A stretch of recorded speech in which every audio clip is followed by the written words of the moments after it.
Merci, merci Rafik Smati.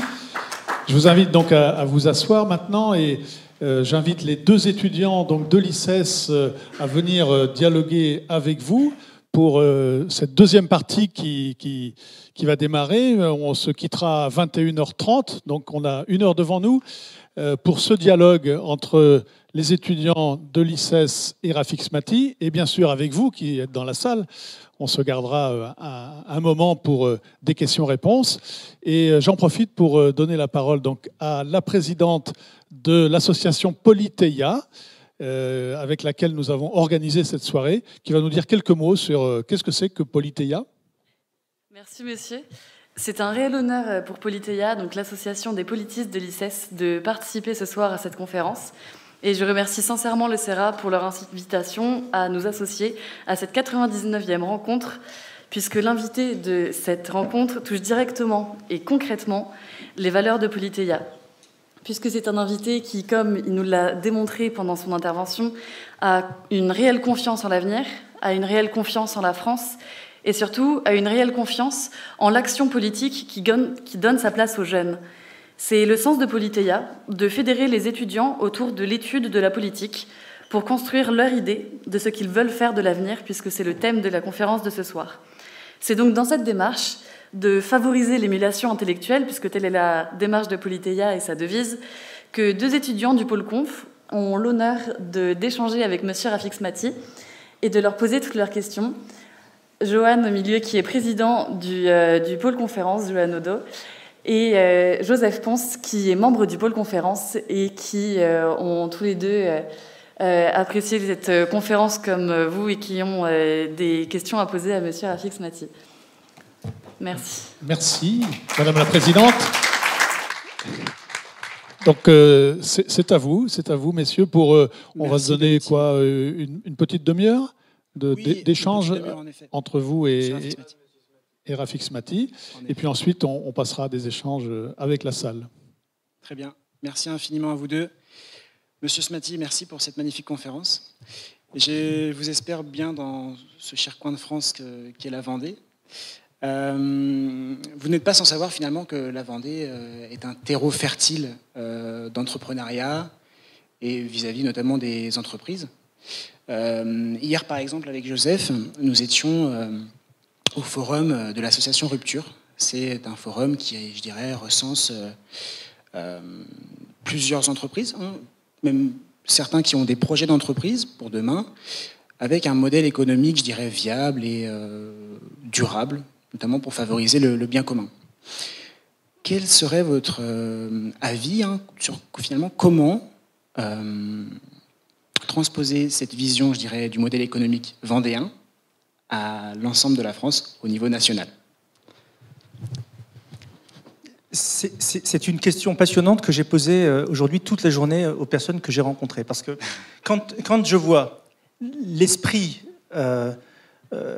d'initiative qu'il y a dans cette terre, lorsque je vois que nous avons 30% d'emplois industriels, on sait à quel point la désindustrialisation en France est un fléau, 30% d'emplois industriels, 5% de chômage, un esprit entrepreneurial aigu. Je ne vais pas répondre à cette question parce que je suis à la recherche de cette réponse. Parce que si nous réussissons à cloner la Vendée, eh bien, je pense que nous réussirons à faire de la France le grand pays dont je vous ai parlé pendant 1h30. Merci infiniment, monsieur Smati. Joseph, je te propose de poser tes différentes questions. Voilà. En tout bon étudiant de sciences politiques, j'ai cherché à aller...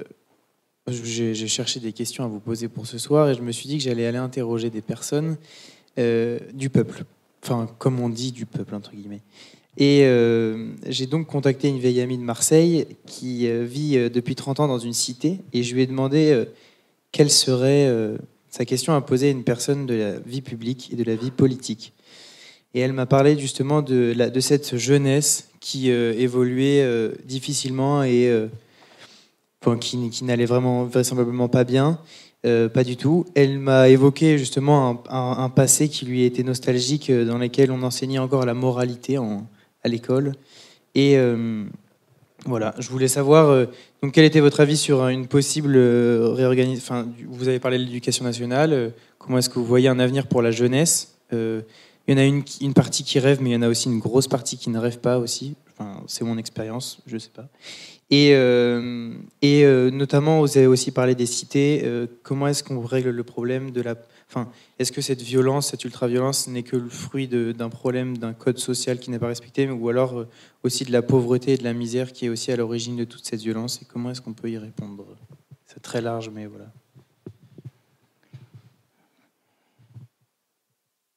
Il y a deux manières d'appréhender une politique de la jeunesse.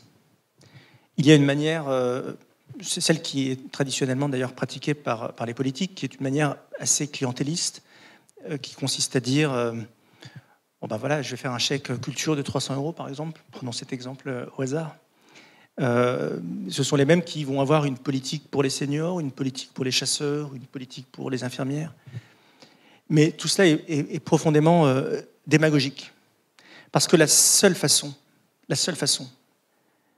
d'offrir un avenir à la jeunesse, eh bien, c'est de préparer l'avenir. Je parlais tout à l'heure des doubles dettes, de la dette économique, de la dette écologique.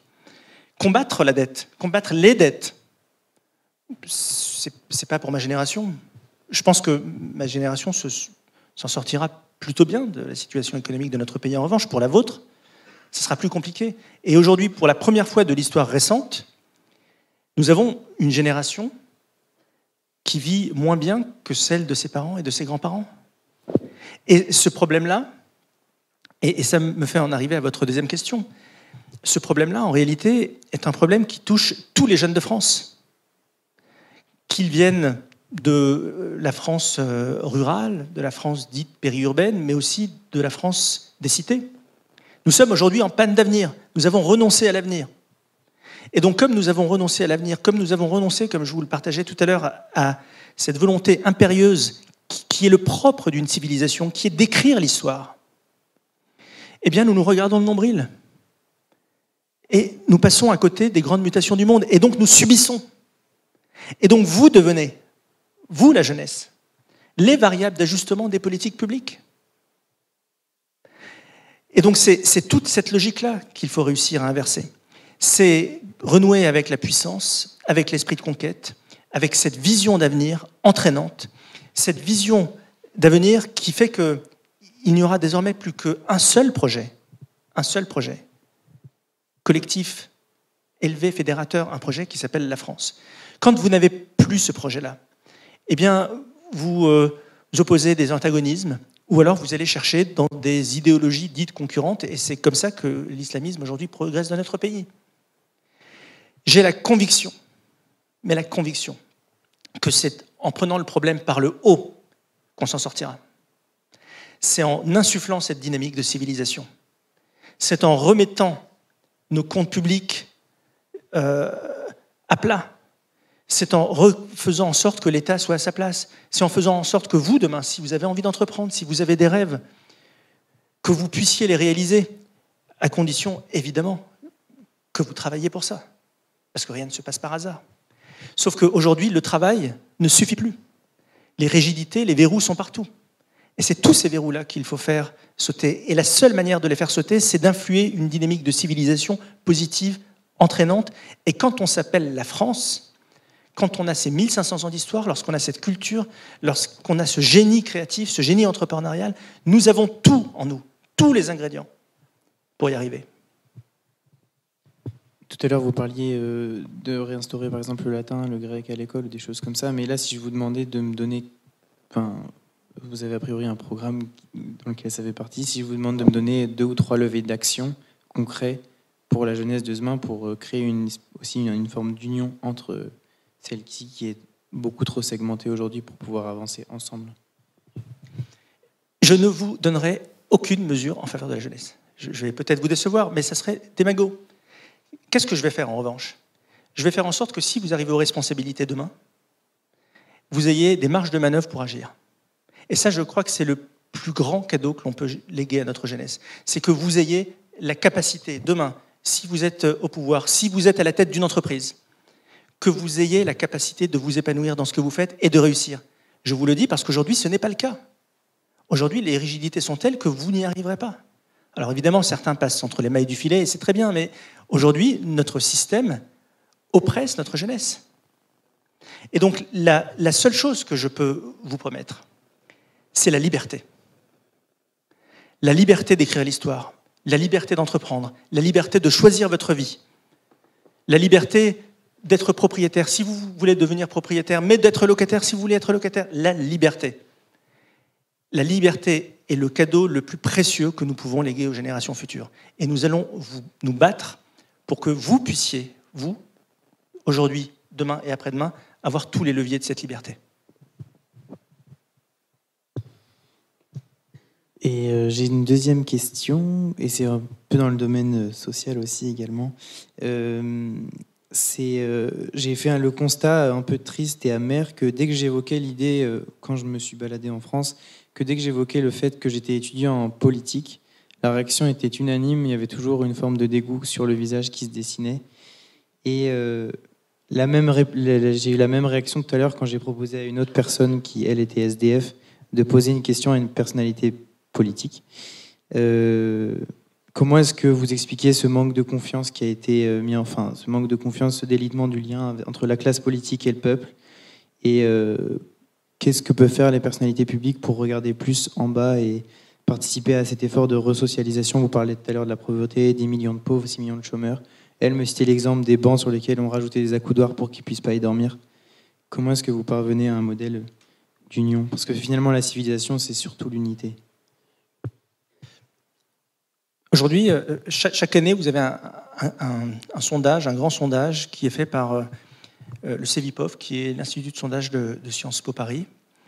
Et il vous demande de juger la cote de confiance de toutes les institutions françaises au sens large. En tête, vous avez, dans le désordre, mais c'est le top 3, les hôpitaux, les entreprises et l'armée. Très grande cote de confiance.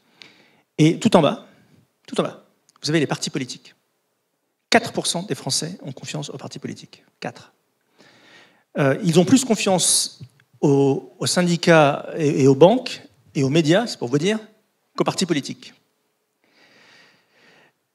Pourquoi?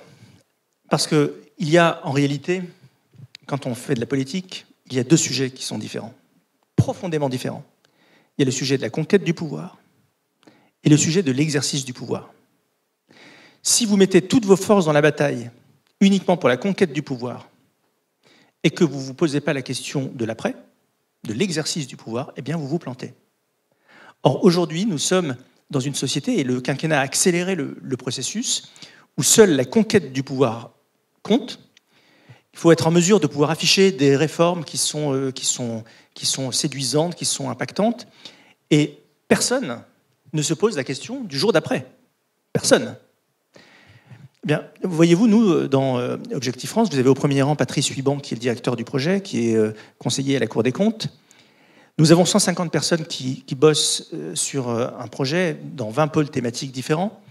Ils bossent sur un programme qui est visible sur le site internet, que l'on peut présenter lors d'une élection, mais ils bossent surtout sur ce que vous ne voyez pas.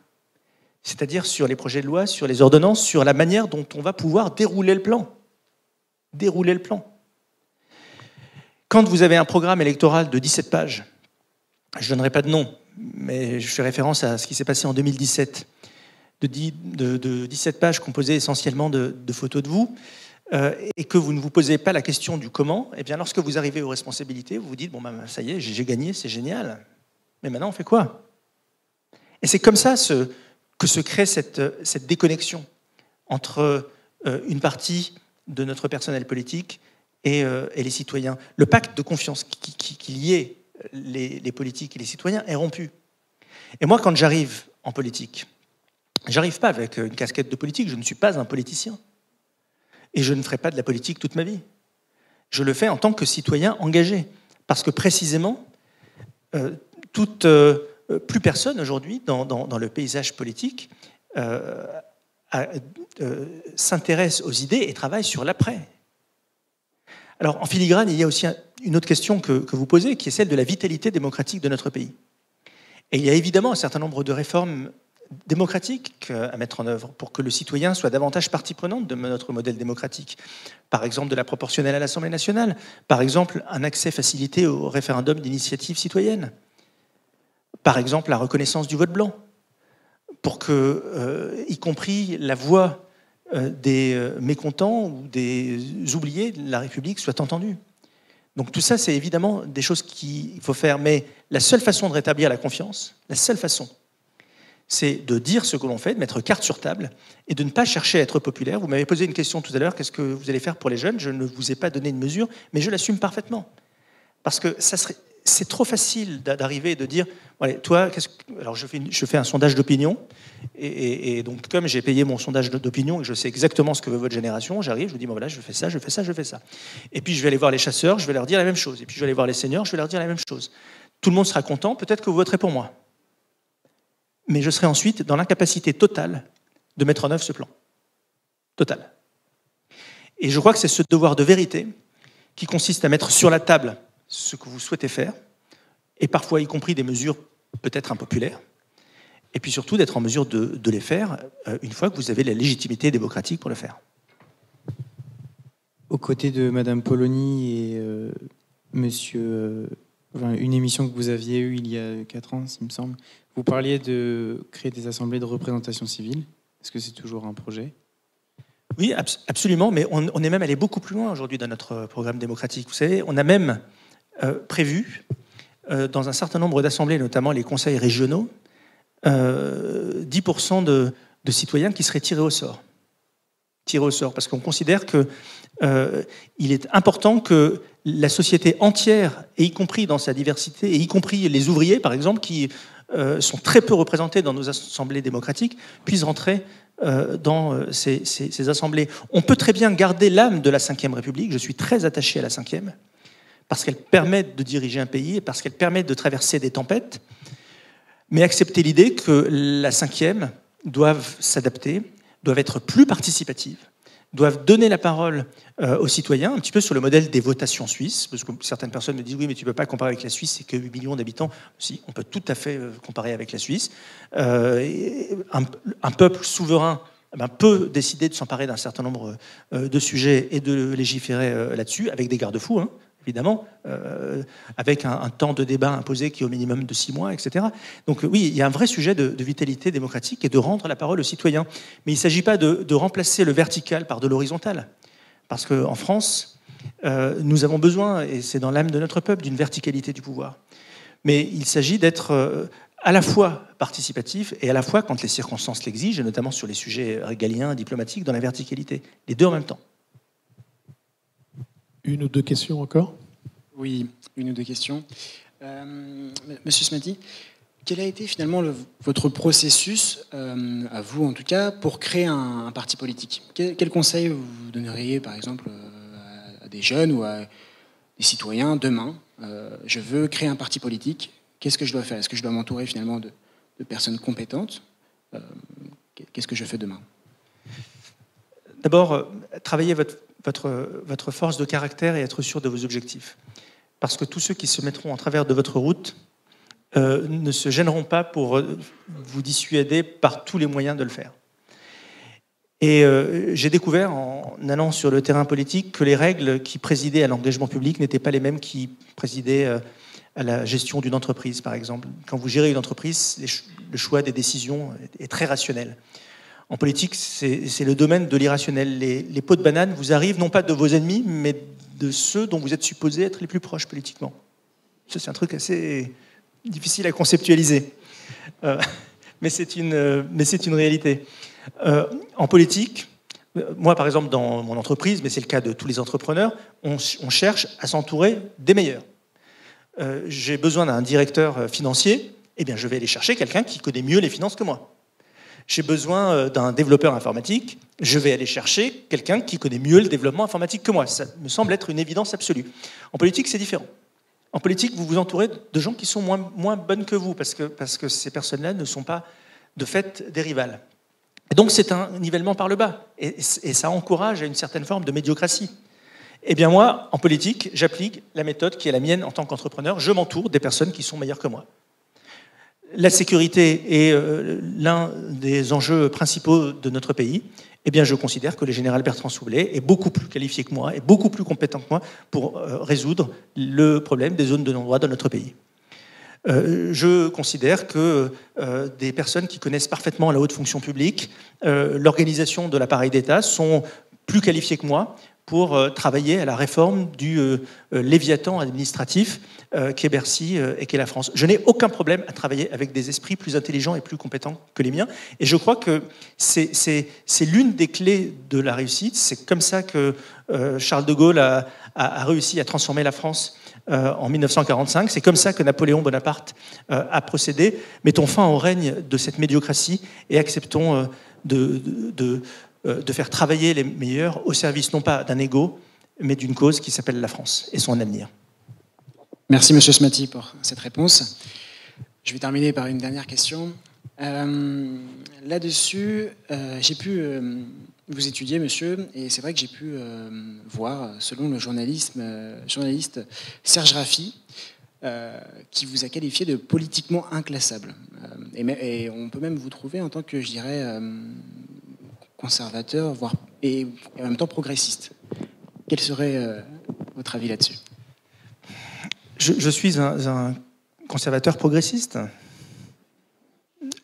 ou un progressiste conservateur. Je suis très attaché aux racines, je suis très attaché à la transmission, je suis très attaché à l'idée selon laquelle nous sommes tous les héritiers de quelque chose, 1500 ans, 2000 ans d'histoire. Quand je dis tous, c'est même quand nos racines, ce qui est mon cas, ne sont pas gauloises. Être français, c'est ça, c'est faire corps avec cette histoire. Ça, c'est peut-être mon côté conservateur. Mais en même temps, je suis convaincu d'une chose, c'est que la France est un pays en mouvement, c'est que la France de 2050 ne sera pas la France de 1950, que la France doit embrasser la révolution technologique pour ne pas la subir, et que nous avons les moyens d'être un phare qui illumine le monde, et ça, c'est peut-être mon côté progressiste. Merci infiniment, Monsieur Smaty. Merci.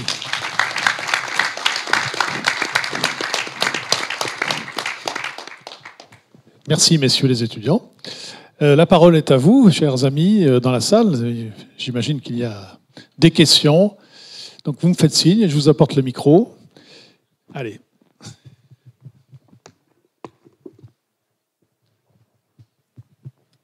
Bonsoir, monsieur Smaty. Déjà, je tiens à vous remercier pour votre présence parmi nous ce soir. Et je remercie aussi le CERA et Politeia pour l'organisation de cette conférence. Du coup, je voudrais revenir sur quand vous avez parlé du climat. Vous avez dit qu'il fallait en faire une priorité cardinale et que ça impliquait un changement de société, un nouveau modèle de société.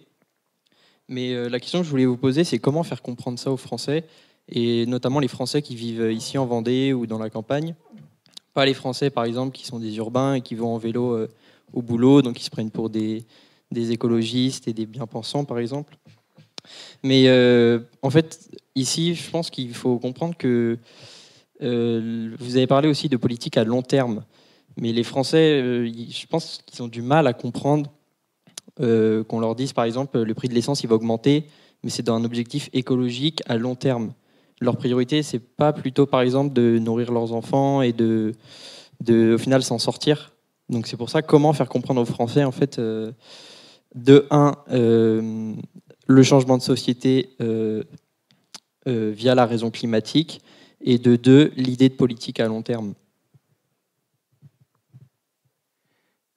J'étais, pas plus tard qu'il y a une semaine, un petit peu moins d'une semaine, je crois, je faisais un débat sur une chaîne d'info qui s'appelle BFM, et j'étais face à une personne qui prône la décroissance. Et cette personne-là vantait les mérites du vélo, de ce changement de société, sur l'absurdité de la voiture qui n'est pas conforme à notre modèle de civilisation. Et je lui ai dit ce que vous m'avez dit. Je lui ai dit, mais ok, ce raisonnement s'applique parfaitement quand on est urbain, quand on est en ville, mais est-ce que vous savez que si vous sortez de Paris, ce qui n'est peut-être pas votre cas, eh bien, les gens ont besoin de leur voiture, et s'ils prennent leur voiture, c'est pas par plaisir, c'est pas par désir de polluer, c'est qu'ils en ont besoin. Et qu'il n'y a pas d'autre option aujourd'hui pour la majorité de nos compatriotes, la majeure partie de nos compatriotes, que d'avoir une voiture. Et elle m'a répondu quelque chose c'est là où on voit qu'on est souvent dans des dogmes et que les possibilités de débat avec ces gens-là sont assez limitées. Elle m'a répondu non, mais c'est pas vrai ce que vous dites, c'est en train de changer. Même en zone urbaine, on avance en vélo. En zone rurale, on avance en vélo. Ben non, non, non, madame, sortez et puis on en reparle. Pour en revenir à ce que vous disiez sur l'essence, et d'ailleurs c'est ce qui a présidé à la crise des Gilets jaunes, la vraie écologie, par définition, ne peut pas être punitive. Elle ne peut pas être punitive. Si les Français ont besoin d'essence pour aller travailler, eh bien, il faut qu'ils puissent aller travailler en essence.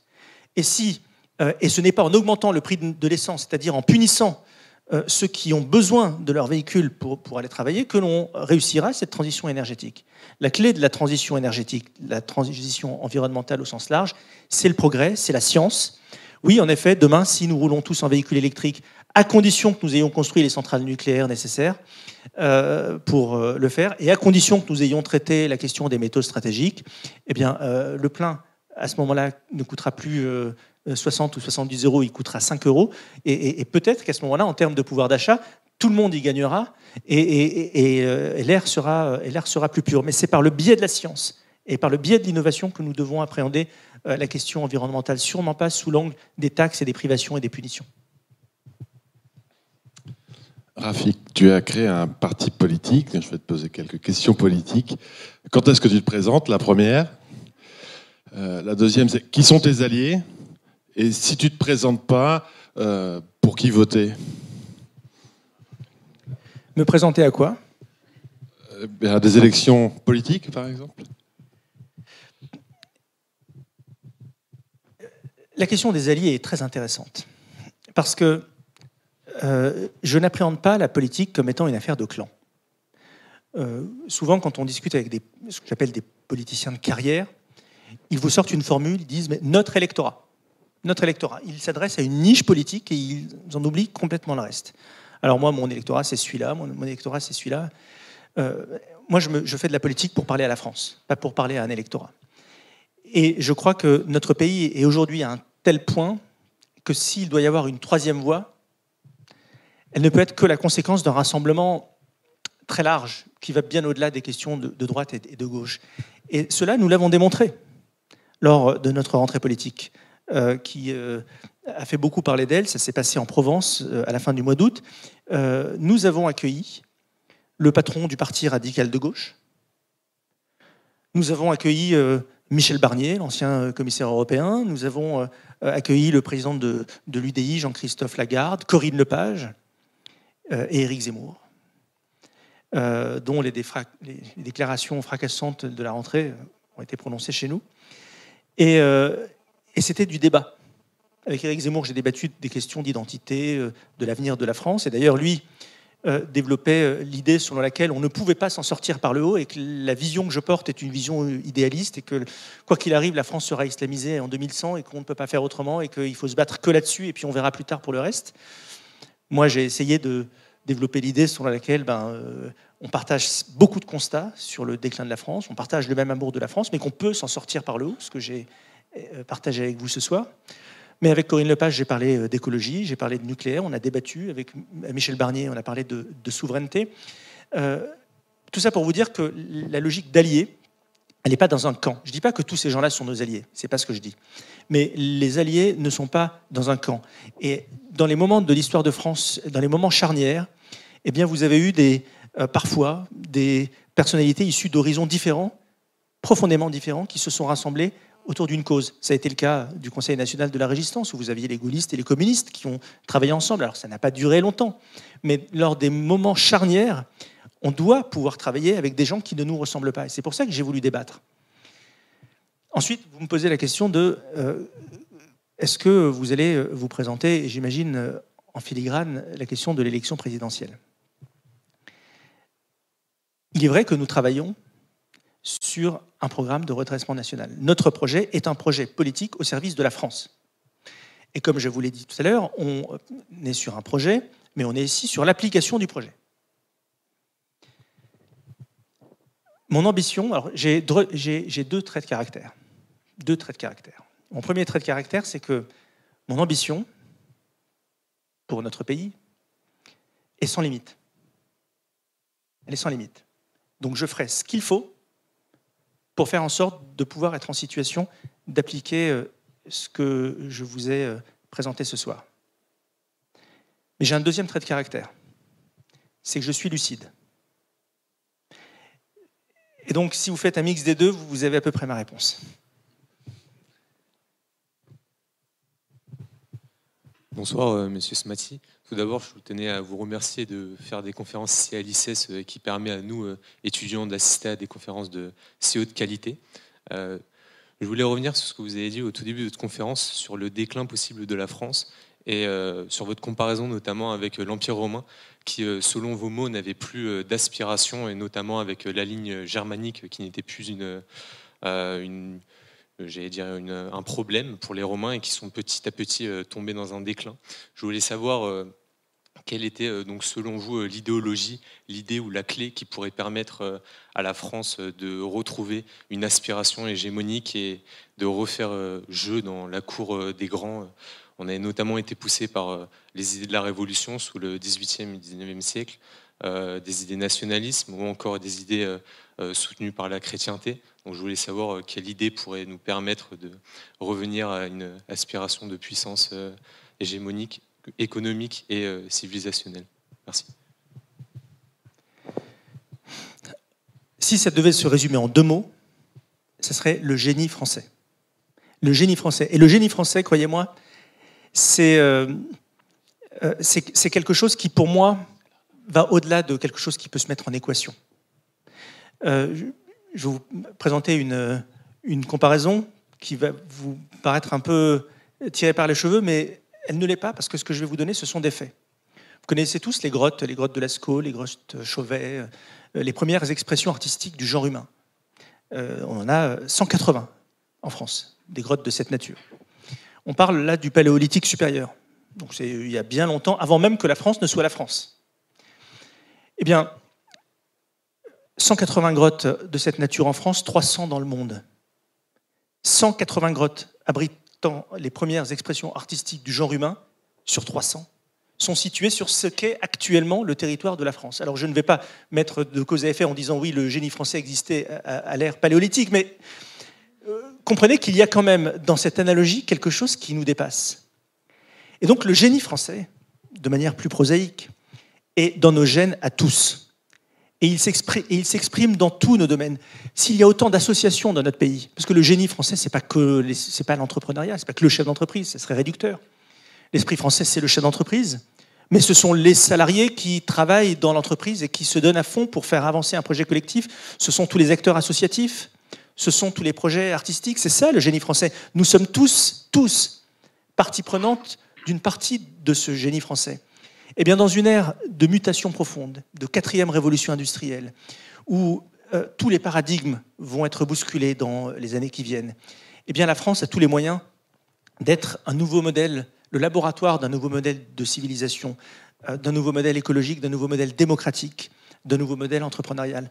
Et je crois sincèrement que nous avons toutes les ressources en nous pour porter ce modèle et irriguer ensuite la planète de ce nouveau modèle qui sera celui du XXIe siècle. Bonsoir Monsieur Smaty. Tout d'abord, j'aimerais vous remercier pour cette conférence qui est une première pour moi, une conférence politique. J'aimerais revenir sur le sujet que vous avez évoqué tout à l'heure avec une personne qui était présente tout à l'heure par rapport aux zones de non-droit, comme quoi il y avait un projet qui avait été construit et qui est soi-disant prêt. Pourquoi n'est-il pas appliqué s'il est prêt? Et deuxième question qui vient ensuite, ce serait pourquoi... qu'est-ce que vous voulez faire des personnes qui font des choses pas forcément bien, on va dire ça comme ça, et qui sont relâchées le lendemain par les forces de l'ordre, dans les grandes villes ou dans les zones rurales? Le point que vous évoquez à l'instant est absolument essentiel. Pour que le modèle positif que je vous présente tienne, pour qu'il fonctionne, il faut que la base de ce qu'est notre contrat social, c'est-à-dire l'ordre, soit respectée. Et l'ordre n'est pas quelque chose qui se négocie. L'ordre, ce n'est pas négociable. Tu es sorti du cadre, tu payes. On ne va pas négocier, on ne va pas dire, bon, c'est pas bien. Et puis on te redira ça une deuxième fois lorsque tu referas la même erreur. Non, non, non, non, non. Une faute, une sanction, une exécution de peine. De manière non négociable. Ensuite, pourquoi les zones de non-droit? Pourquoi personne ne fait rien? Quand je me suis rendu dans certaines d'entre elles, dans les quartiers nord de Marseille, j'étais accompagné par une maire adjointe, une élue de Marseille, et elle me disait la chose suivante, elle me disait, mais je suis très heureux de vous accompagner parce qu'il n'y a aucun politique qui veut venir. Et elle me dit, et la dernière fois, j'ai insisté pour que le préfet vienne voir de ses propres yeux. Je l'ai fait venir, j'ai dû insister pendant 2 ans, et le préfet est finalement venu, mais il regardait par terre. Bon, bien, c'est un déni, moi j'appelle ça un déni de réalité. Et ça veut dire que le plan qui sera appliqué, c'est forcément un plan qui va reposer sur un rapport de force. Et un rapport de force, c'est quoi? C'est accepter de prendre le risque que ça puisse mal se passer, sachant que c'est l'État qui doit avoir le dernier mot. Mais la peur du dérapage, la peur du débordement, fait que, eh bien, on préfère regarder par terre, on préfère ne pas se poser des bonnes questions, et on refile la patate chaude au régime suivant en priant pour que rien ne se passe. Et tout ça est absolument irresponsable. Donc le régalien, c'est un pivot de notre société. On ne doit pas avoir la main qui tremble et on doit être en mesure d'accepter tous les effets d'un tel dispositif d'ordre. J'insiste sur le fait qu'on n'est pas en train de parler de l'ordre pour l'ordre, on est en train de parler de l'ordre comme point de départ d'un projet de paix civile et donc d'un projet de civilisation. Et je peux vous dire que, vous pouvez aller discuter avec lui plus tard, le général Bertrand Soubelet n'est pas un homme qui aura la main qui tremble si demain il devait être aux commandes de notre ministère de l'Intérieur. Bonjour. Petite question, c'est que vous parlez d'envoyer l'armée directement dans les quartiers, en gros. Mais ce que vous avez dit tout à l'heure, enfin, plus ou moins, il y a des enseignants quand même, des formateurs, etc., de ce que je comprends, mais j'ai une grosse problématique à y aller de front, comme ça, puisque les 3/4 qui vivent dans des climats, des contextes sociologiques, etc., ne comprennent pas ce qu'ils vivent. C'est-à-dire qu'il n'y a pas de lecture globale sur ce qu'ils sont en train de vivre à ce moment-là, que ce soit les tribus, etc., vous voyez, et que globalement, vous attaquez des gens qui vont être en grande difficulté de comprendre ce qui leur arrive. Et du coup, comment vous allez faire pour attaquer de front des gens qui ne comprennent même pas ce qui est en train de se passer à ce moment-là, et leur dire vous êtes dans le faux, alors que ça fait 40 ans que ça dure, si vous voulez, qu'on les laisse globalement dans leur merde aussi, faut être honnête, les commissariats qui ont été ôtés des quartiers, etc. La police de proximité qui fait un travail exceptionnel qui a complètement été effacé. Et du coup, comment vous allez réellement faire pour revenir et dire maintenant c'est moi, ça fait 40 ans, mais maintenant aujourd'hui c'est moi. J'ai vachement de mal avec ça, et sans passer par en y allant trop violemment, parce que la seule réponse qui va être en face, c'est la violence, si vous voulez. Si vous passez pas par enfin, je pense, si vous passez pas par au moins de la formation ou je veux dire, de l'explication de pourquoi vous faites ça, quoi. Pour moi, vous créez des groupes en face qui vont être encore plus violents que ce qu'ils sont déjà. Vous parlez de la population de ces quartiers et vous me dites, vous allez les attaquer. Moi, je vous réponds, on va aller les libérer. On va aller les sauver. Parce que vous avez raison de dire, ces gens-là, aujourd'hui, sont des victimes. Et les habitants de ces zones de non-droit, qui sont entre les mains d'une poignée de caïds, ils sont pas des centaines, ils sont une poignée, sont aujourd'hui pris en otage par ces voyous. Et donc, nous allons les libérer. Et l'état de contrôle renforcé dont je vous parle, ce n'est pas quelque chose qui va arriver du jour au lendemain, c'est quelque chose qui sera présenté aux Français. C'est un régime juridique particulier qui nécessitera une réforme constitutionnelle. Il y aura beaucoup de pédagogie politique faite par ce régime d'état de contrôle renforcé. Il ne s'agit pas du jour au lendemain de lancer l'artillerie lourde, d'envoyer les soldats. Et effectivement, là, si c'est comme ça, si personne ne s'attend à rien, les gens se poseront des questions. Non, on va communiquer dessus. On est dans un processus démocratique, un nouveau régime juridique, état de contrôle renforcé. Il est composé d'une task force, avec des militaires, certes, mais avec des gendarmes, avec des policiers, avec des juges, avec des éducateurs, avec des psychologues, avec des élus. C'est toute cette équipe qui fera le boulot, hein. C'est pas des militaires. Et donc nous allons communiquer là-dessus, nous allons le présenter, nous allons légiférer, et tout le monde saura. Et un jour, au moment où certains s'y attendront le moins, eh bien nous mettrons une partie de notre territoire en état de contrôle renforcé. Et nous ferons le boulot. Bonsoir, Monsieur Smaty. Merci d'être là pour cette conférence. J'avais une question qui avait déjà un petit peu été posée par rapport au projet sur le long terme. C'est vrai que vous parlez beaucoup de la justice, du coup, à refaire, etc., à refonder, ce qui prend du temps, même si le projet est prêt, le temps de voter, etc., la sécurité, l'armement qui prend du temps, l'école, avec, par exemple, les enseignants à former au grec et au latin, parce qu'on en manque aussi. Et du coup, c'est vraiment beaucoup de mesures qui prennent du temps. C'est donc une politique à long terme, comme vous l'avez expliqué. Et par rapport à la politique à court terme, est-ce que vous avez quelque chose à proposer? Puisque derrière, on s'imagine bien qu'il y a beaucoup de Français qui vont aussi avoir l'impression que ça ne bouge pas et tomber dans quelque chose, oui, ça bouge pas, qu'est-ce qui se passe, etc. Aussi un quinquennat qui peut parfois aussi être assez court. Est-ce que vous avez des projets courts à proposer qui, entre guillemets, nets, qui peuvent dire bah oui, j'étais là, j'ai vécu ça, et c'est important que l'époque soit marquée quand même par un projet à court terme, même si on prépare bien sûr l'avenir.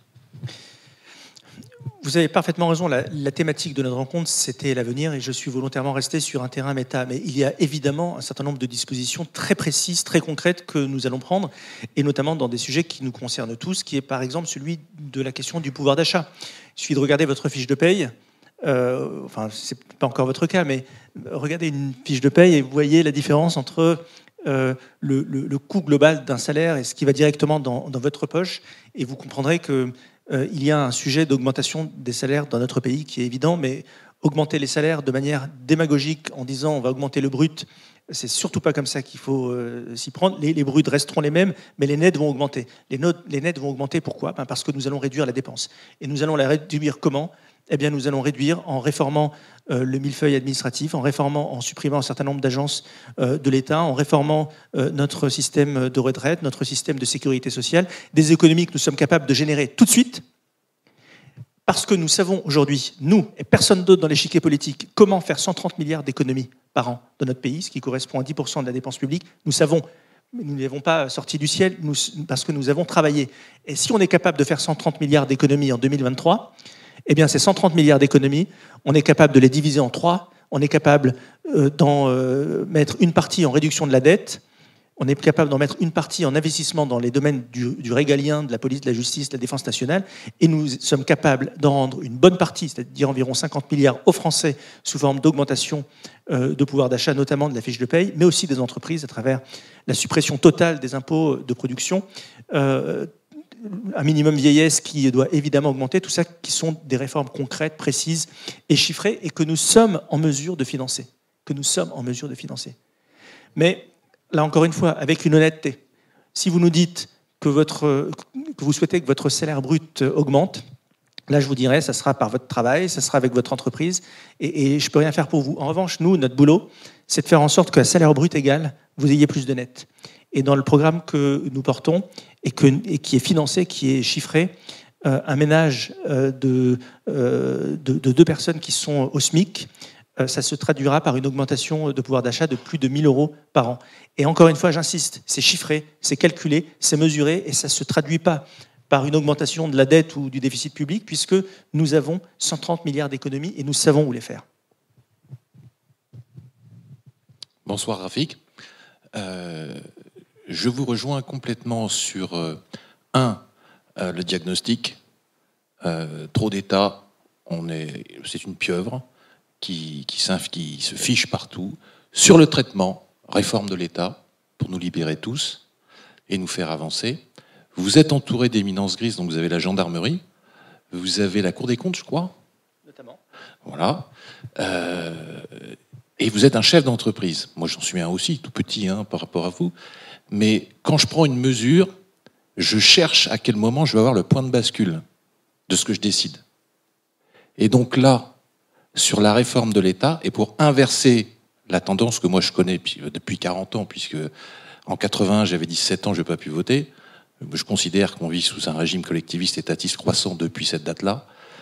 Donc, au bout de combien de temps vous aurez votre point de bascule en bon chef d'entreprise sur la réforme de l'État qui fait que la tendance sera inversée et nous permettra d'être libérés et d'atteindre l'objectif que vous voulez atteindre. Alors, question rigolote, est-ce qu'il faut un mandat? Est-ce qu'il en faut 2? Je ne sais pas. Nous sommes aujourd'hui obligés d'avoir des résultats à court terme. Pour 2 raisons. D'abord, l'état du pays nous y oblige. Et deuxièmement, le climat de défiance, on en a parlé tout à l'heure, des citoyens vis-à-vis de la classe politique exige des résultats tangibles immédiats. Nous sommes capables, parce que nous l'avons travaillé, de faire en sorte que la dépense publique baisse de 130 milliards sans baisser les services rendus au public, parce que c'est quand même ça qui est important, en 2 ans. Et pourquoi on est capable de vous dire ça? C'est parce que ça fait 4 ans qu'on bosse dessus. C'est sûr que si je vous promets ça, de manière incantatoire, que j'arrive au pouvoir, et qu'à ce moment-là, je réunis les éminences grises en leur disant, bon ben, voilà ce que j'ai promis, qu'est-ce qu'on fait? Ben là, ça ne marche pas. Nous, on est capable de le faire. Le point de bascule dont vous parlez doit avoir lieu dans les 2 premières années.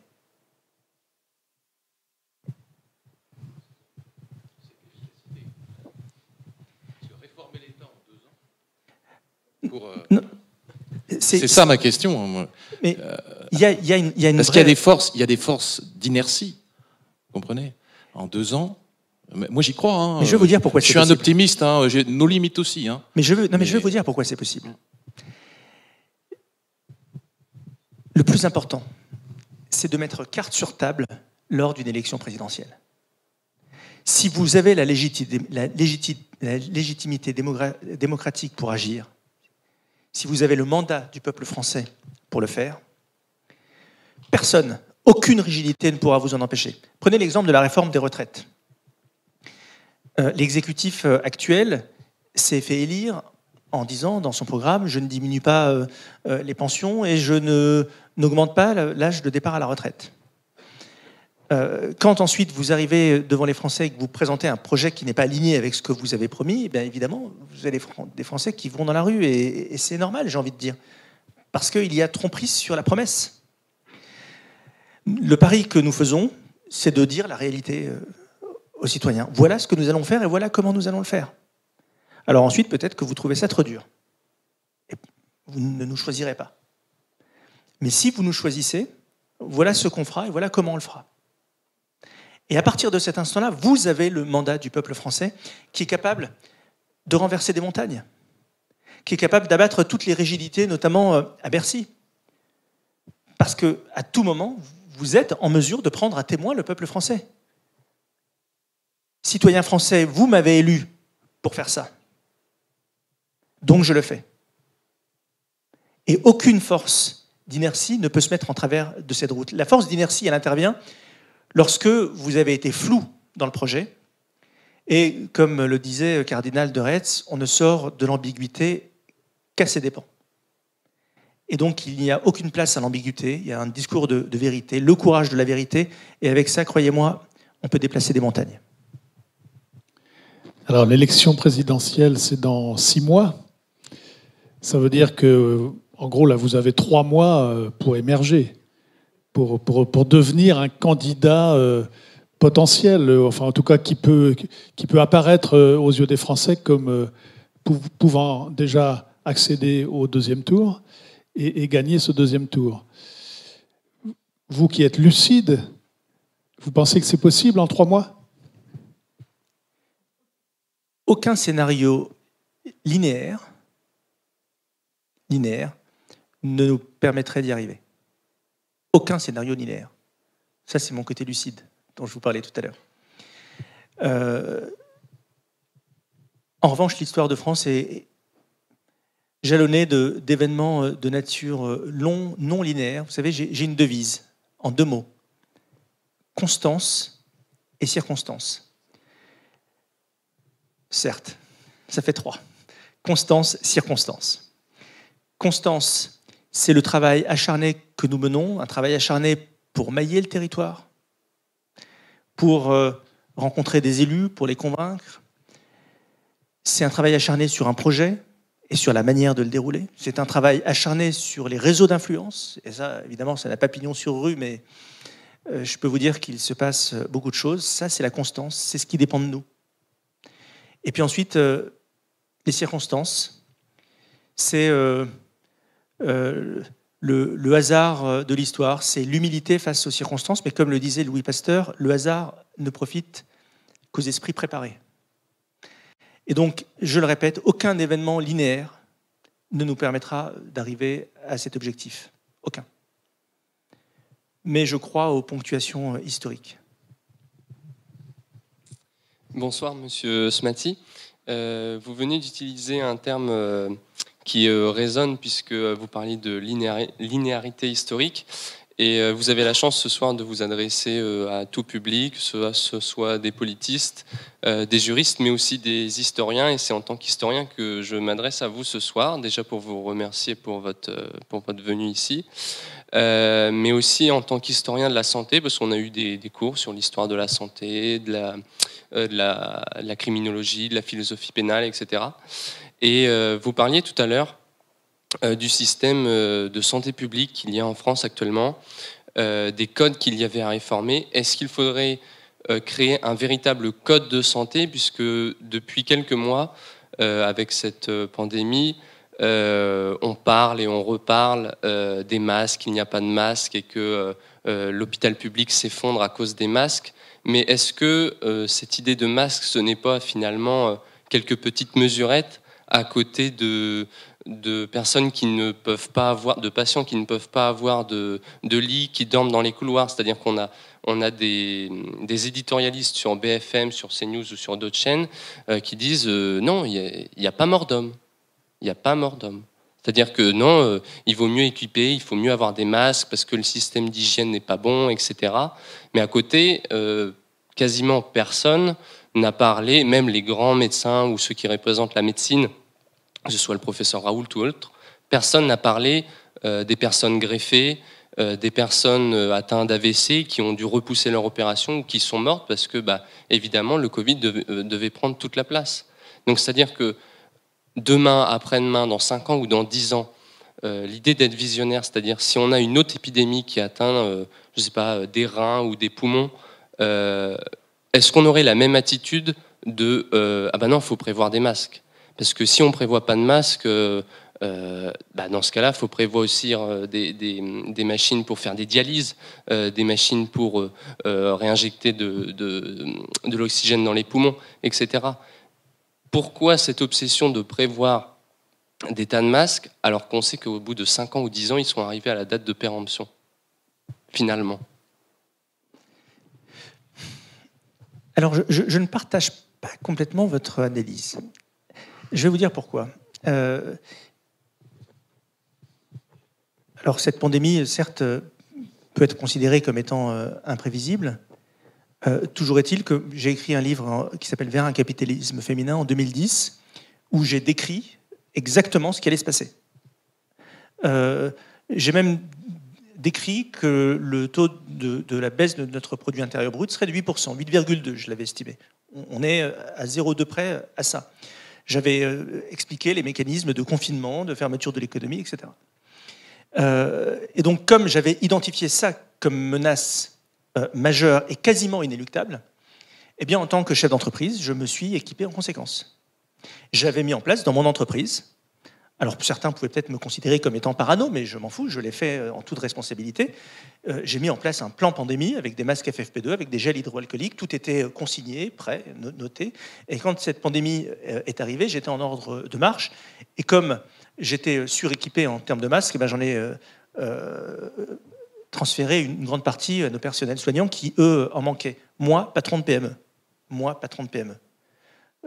qui n'ai pas à me poser ce type de questions. J'avais prévu ce risque. Alors évidemment, on ne peut pas prévoir tous les risques. Si demain, on a un sursaut gamma qui vient anéantir toutes les communications électroniques du monde, on ne va pas faire un plan pour lutter contre les sursauts gamma. Ça n'a pas de sens. Mais la pandémie pulmonaire, c'était quelque chose qui était prévisible et pour lesquels nos États auraient dû être en ordre de bataille. Maintenant, ça ne veut pas dire que nos hôpitaux fonctionnent bien aujourd'hui. Tout le drame aujourd'hui de notre modèle, c'est que nous avons un budget d'assurance santé de 200 milliards. 200 milliards, c'est beaucoup d'argent.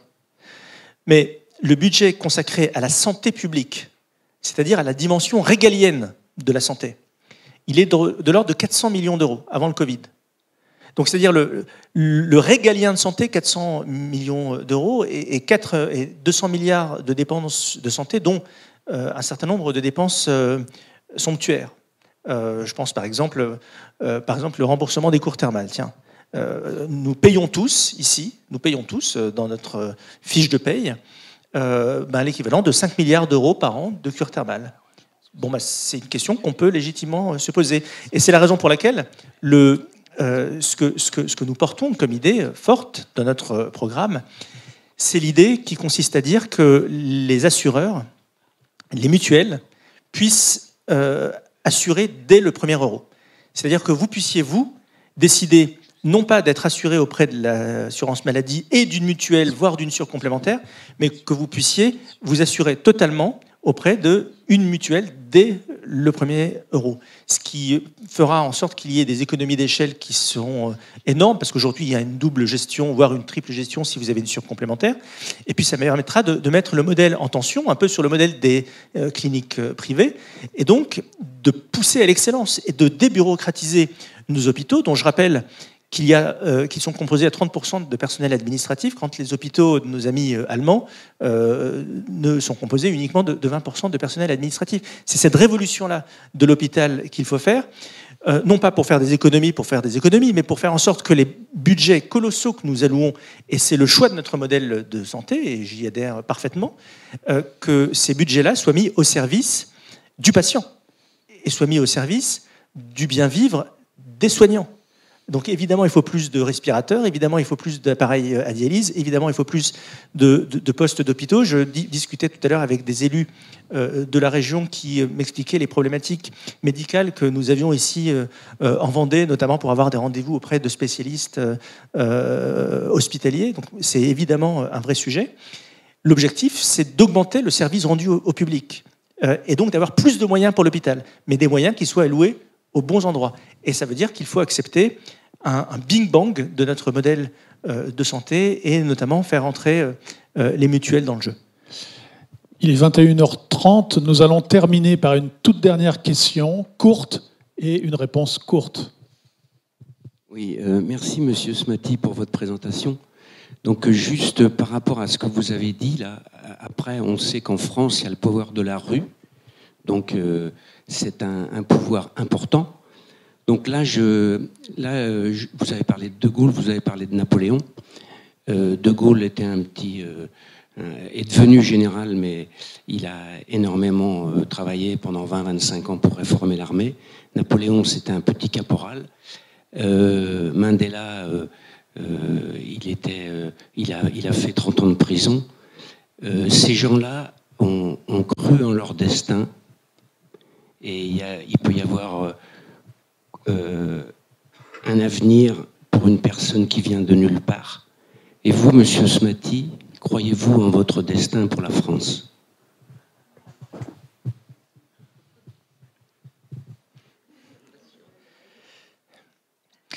Je crois en mon amour pour notre pays, je crois en ma volonté d'accompagner la mutation et le succès de notre pays. Je suis capable de tout pour l'avenir de mon pays. Ensuite, vous en tirez la conclusion que vous voulez.